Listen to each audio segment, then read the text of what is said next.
നിർമ്മാതാക്കളുടെ സംഘടനയുടെ ഇലക്ഷൻ പ്രക്രിയയിലേക്ക് പോകുന്നതിന് മുമ്പുള്ള ജനറൽ ബോഡിയാണ് ഇപ്പോൾ എനിക്ക് പിന്നിൽ കാണുന്ന ഈ ഹോളിൽ നടക്കുന്നത്. ഹോളിൽ ജനറൽ ബോഡി ആരംഭിച്ചിരിക്കുകയാണ്. അതിനു മുമ്പ് അംഗങ്ങളെ ആദരിക്കുന്ന ചടങ്ങുകളും ഒക്കെ ആയിട്ടാണ് പോയിരിക്കുന്നത്. നിലവിൽ സാഹചര്യത്തിൽ നമുക്ക് മനസ്സിലാക്കാൻ കഴിയുന്ന ഒരു വാശിയേറിയ ഇലക്ഷൻ തന്നെയാണ്, വാശിയേറിയ തെരഞ്ഞെടുപ്പ് തന്നെയാണെന്ന കാര്യത്തിൽ സംശയമില്ല. മത്സര രംഗത്തേക്ക് നല്ല രീതിയിലുള്ള ആവേശം പകർന്നുള്ള മത്സരമാണ് നടക്കുന്നത് എന്ന കാര്യത്തിൽ യാതൊരു സംശയമില്ല. പ്രസിഡന്റ് സ്ഥാനത്തേക്ക് രാകേഷും അതോടൊപ്പം സജി നന്ദിയാട്ടും മത്സരിക്കുന്നു. വൈസ് പ്രസിഡന്റ് സ്ഥാനത്തേക്ക് 3 പേരാണ് മത്സരിക്കുന്നത്. സോബിയ പോളും അതോടൊപ്പം തന്നെ ആനന്ദ് പയ്യന്നൂരും സന്ദീപ് സേനും മത്സരിക്കുന്നു. വൈസ് പ്രസിഡന്റ് സ്ഥാനത്തേക്ക് ആണ് ആ മത്സരം നടക്കുന്നത്. സെക്രട്ടറി സ്ഥാനത്തേക്ക് മത്സരം നടക്കുന്ന ത്രികോണ മത്സരമാണ്. അതാണ് ഏറ്റവും ഉറ്റുനോക്കുന്നത്. ലിസ്റ്റ് സ്റ്റീഫനും വിനയനും അതോടൊപ്പം തന്നെ 3 പേര് മത്സരിക്കുന്നു. വിനയനും ഉൾപ്പെടെ കല്ലൂർ ശശിയും മത്സരിക്കുന്നു. ഈ മത്സരമാണ് ഉറ്റുനോക്കുന്നത്. ജോയിൻറ്റ് സെക്രട്ടറി സ്ഥാനത്തേക്ക് മത്സരിക്കുന്ന 3 പേര് ആനന്ദ് പയ്യന്നൂർ ഉൾപ്പെടെ ഉണ്ടെങ്കിലും ആനന്ദ് പയ്യന്നൂർ മത്സരത്തിനില്ല എന്ന് പറഞ്ഞു. അവിടെ ഹംസയും ആൽബിൻ ആൻ്റണിയും അവരുടെ വിജയം ഏറെക്കുറെ ഉറപ്പാണ്. അതോടൊപ്പം തന്നെ ട്രഷറർ സ്ഥാനത്തേക്ക് നിലവിൽ സുബേറാണ് മത്സരം. സുബേറിന് എതിരാളിയായി നിൽക്കുന്നത് നമുക്ക് സജി നന്ദിയാണ്. പക്ഷേ സജി നന്ദിയാട്ടും അതിലേക്ക് മത്സരത്തിൽ ഉണ്ടാകാനുള്ള സാധ്യതയില്ല, എന്നാൽ ഇല്ല എന്ന് പറഞ്ഞിട്ടുള്ള അദ്ദേഹം ഇന്നലെ പോസ്റ്റ് ഇട്ടത് പ്രസിഡന്റ് സ്ഥാനത്തേക്ക് എന്ന നിലയിലേക്കായിരുന്നു. പക്ഷേ അങ്ങനെയാണെങ്കിൽ അതും പെടുന്നുണ്ട്. 26 പേര് എക്സിക്യൂട്ടീവിലേക്ക് മത്സരിക്കുന്നുണ്ട്. 14 പേര് വേണ്ട എക്സിക്യൂട്ടീവിൽ 26 പേര് മത്സരിക്കുന്നു. അവിടെയാണ് ഏറ്റവും പ്രധാനപ്പെട്ട മത്സരം നടക്കുന്നത്. സാന്ദ്ര തോമസ് ഒറ്റയാൾ പോരാട്ടം എന്ന നിലയിൽ സാന്ദ്ര തോമസ് മത്സരിക്കുന്നുണ്ട്. സാന്ദ്ര തോമസിൻ്റെ ഒരു മത്സരം എല്ലാവരും ഉറ്റുനോക്കുന്നുണ്ട്. കാരണം പ്രസിഡന്റ് സ്ഥാനത്തേക്കും അതോടൊപ്പം തന്നെ വലിയ ഒരു പോരാട്ടം കോടതിയിൽ പോവുകയും ചെയ്തിട്ടുണ്ട്. പക്ഷേ കോടതിയിൽ നിന്നും സാന്ദ്ര തോമസിന് വിധി അനുകൂലമാകാത്ത ഒരു സാഹചര്യം ഉണ്ടായി. അതുകൊണ്ട് തന്നെ സാന്ദ്ര തോമസിൻ്റെ ഒരു മത്സരം എക്സിക്യൂട്ടീവ് സ്ഥാനത്തേക്കുള്ള മത്സരം ഉറ്റുനോക്കുന്നുണ്ട്. നിലവിലെ സാഹചര്യത്തിൽ ഏറ്റവും നിർണായകമായ മത്സരം നടക്കുന്നത് സെക്രട്ടറി സ്ഥാനത്തേക്ക് തന്നെയാണ്. അവിടെയാണ് ത്രികോണ മത്സരം. സീനിയറായ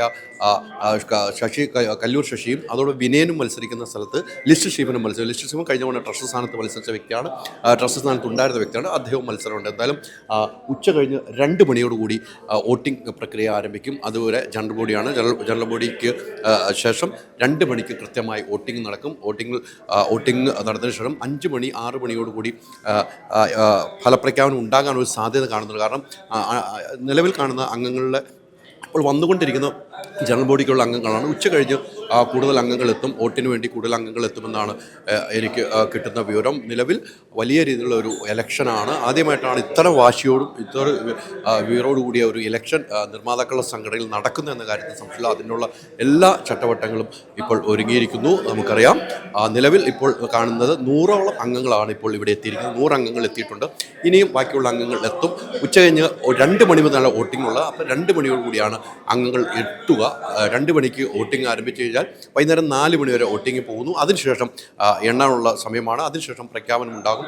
എന്തായാലും നിലവിലെ സാഹചര്യത്തിൽ നിർമ്മാതാക്കൾ സംഘടനയിൽ ഇത്രയും വർഷങ്ങൾക്കിടെ ഇത്രയും വാശിയേറിയ ഒരു പോരാട്ടം ഉണ്ടാകുന്നത് ഇത് ആദ്യമായിട്ടെന്ന കാര്യത്തിൽ യാതൊരു സംശയമില്ല. ഏതായാലും വലിയ രീതിയിലുള്ള കാര്യങ്ങൾ മുന്നോട്ട് വയ്ക്കാൻ ഒത്തിരി പുതിയ പ്രക്രിയകൾ പുതിയ സംഭവങ്ങൾ മുന്നോട്ട് വയ്ക്കാൻ വേണ്ടി ഈ പുതിയ ഭരണസമിതി കഴിയുമെന്നാണ് നമുക്ക് മനസ്സിലാക്കാൻ കഴിയുന്നത്. എന്തായാലും പുതിയ പെൻഷൻ ഉൾപ്പെടെ വർദ്ധിപ്പിക്കുക എന്നൊരു ലക്ഷ്യമാണ് കഴിഞ്ഞ ഭരണസമിതിക്കുള്ള. അത് ഈ ഭരണസമിതി തുടർന്നു കഴിഞ്ഞാൽ പെൻഷൻ വർദ്ധിപ്പിക്കുമെന്നാണ് പറയുന്നത്. അതോടൊപ്പം തന്നെ കെട്ടിടത്തിൻ്റെ കാര്യങ്ങൾ നമ്മൾ നേരത്തെ പറഞ്ഞൊരു വാർത്തകൾ കെട്ടിടത്തിൻ്റെ ബാധ്യത എല്ലാം തീർത്ത ആ ഭരണസമിതിയാണ് മുന്നോട്ട് പോയിക്കൊണ്ടിരിക്കുന്നത്. അത് തുടർന്നും ആ ഭരണസമിതിക്ക് അത് ചെയ്യാൻ കഴിയുമെന്നുണ്ട്. എന്തായാലും മാറി വരുന്ന ഭരണസമിതി ഉണ്ടെങ്കിലും ഈ തുടങ്ങിവെച്ച പ്രക്രിയകൾ തുടങ്ങിവെച്ച കാര്യങ്ങൾ നിറവേറ്റാൻ ഈ ഭരണസമിതി കഴിയേണ്ടതാണ് എന്ന കാര്യത്തിൽ സംശയമില്ല. എന്തായാലും 2 മണിയോടുകൂടി ഇലക്ഷൻ പ്രക്രിയകൾ ആരംഭിക്കുകയാണ്. 25 കാറുകൾ, 30 സ്കൂട്ടറുകൾ, 30 ഗോൾഡ് കോയിൻസ്, 60 ഇന്റർനാഷണൽ ട്രിപ്സ്, ദിവസേന 1 ലക്ഷം രൂപ, 25 കോടി രൂപയുടെ ഡിസ്കൗണ്ടുകളും സമ്മാനങ്ങളുമായി മൈജി ഓണം മാസ് ഓണം.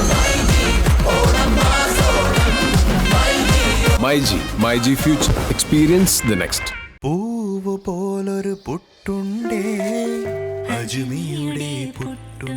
വിളമ്പാം നല്ല വിശേഷം. അജ്മി സ്റ്റീം മെയ്ഡ് പുട്ടുപൊടി.